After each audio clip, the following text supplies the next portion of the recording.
কালকে তো তোমরা সবাই দেখেছিলে যে আমি একটা জলপাইয়ের আচার বানাচ্ছিলাম, তো ভাবলাম তোমাদের সাথে সেই রেসিপিটা শেয়ার করি। তো চলো স্টার্ট করা যাক। আর হ্যাঁ, জলপাইয়ের আচারটা হবে টকটক ঝাল ঝাল আর মিষ্টি মিষ্টি। দেখো আমি এখানে কতগুলো জলপাই নিয়ে নিয়েছি, আর ননদকে বললাম এগুলোকে একটু কেটে দিতে। না কাটলেও চলে, কিন্তু জলপাইগুলোর মধ্যে ভিতরে পোকা থাকে, তার জন্য একটু কেটে নিলে ভালো হয়। এবার এটাকে 5 মিনিটের জন্য ভাপিয়ে নিবো, আর এটার মধ্যে একটু লবণও দিয়েছিলাম সিদ্ধর সময়। তো দেখো ভাপানো হয়ে গেছে। এখন একটা ঝাঁঝরি হাতা দিয়ে সব জলপাইগুলো উঠে একটা থালার মধ্যে রেখে দেবো। জলপাইয়ের জলটা ভালো করে ঝরুক, ততক্ষণে আমরা মশলাটা রেডি করে নিই। তার জন্য দেখো একটা শুকনো কড়াই নিয়ে নিলাম, আর তার মধ্যে দিয়ে দিলাম 7-8টা শুকনো লঙ্কা, আর দিয়ে দিলাম 2 চামচ গোটা জিরে, 2 চামচ মৌরি, আর 2 চামচ গোটা ধনে। এখন এটাকে মিডিয়াম ফ্লেমে 5 মিনিট ভেজে নেব। যখন দেখবে এরকম ব্রাউন কালার হয়ে গেছে আর সুন্দর একটা স্মেল বেরিয়ে গেছে, তখন গোটা মশলাগুলো তুললে একটা মিক্সির জারের মধ্যে নিয়ে ভালো করে গুঁড়ো করে নিতে হবে। এখন আবার কড়াই বসিয়ে দিলাম, আর এটার মধ্যে দিয়ে দিব 2 কাপের মতো সর্ষের তেল। তেলটা গরম হতে হতে দেখো আমি সিদ্ধ করা জলপাইগুলোকে একটু একটু করে ভেঙে নিচ্ছি। যেহেতু জলপাইগুলো সিদ্ধ করা আছে, বেশি ম্যাশ করার দরকার নেই, হালকা হালকা ভেঙে দিলেই ভালো। তো দেখো জলপাইটা একদম রেডি, আর সিদ্ধ করার পরে এটার এত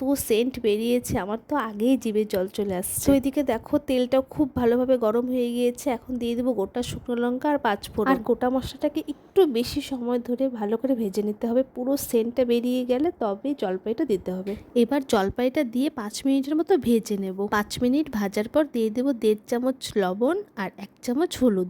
এবার এটাকে খুব ভালোভাবে আবার ভেজে নিতে হবে, আর অবশ্যই এটাকে একটু টাইম নিয়ে আস্তে আস্তে করে কষাতে হবে, তাহলে টেস্টটা বেশি হয়। এটাকে ভালো করে ভাজলে কি হয়, জলপাইয়ের ভিতরে যে এক্সট্রা জলটা থাকে সেটা শুকিয়ে যায়, তাহলে আচারটা অনেক দিন ভালো থাকে, খারাপ হয় না। দেখো এখানে আমি প্রায় 10 মিনিটের মধ্যে ভাজার পরে দিয়ে দিলাম 250 গ্রামের মতো গুড়, আর দিয়ে দিলাম 250 গ্রামের মতো চিনি।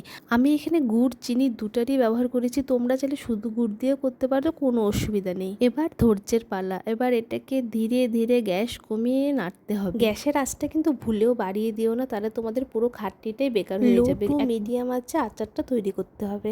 আর হ্যাঁ, অনবরত কিন্তু নাড়তে হবে, না হলে যেহেতু গুড় আছে নিচে লেগে গেলে সর্বনাশ হয়ে যাবে। আচার খেতে কিন্তু কম বেশি সবাই ভালোবাসে, আমরা তো সবাই খুবই ভালোবাসি। সিজন পাল্টাতে থাকে আর টক জাতীয় ফল তো বেরোতে থাকে।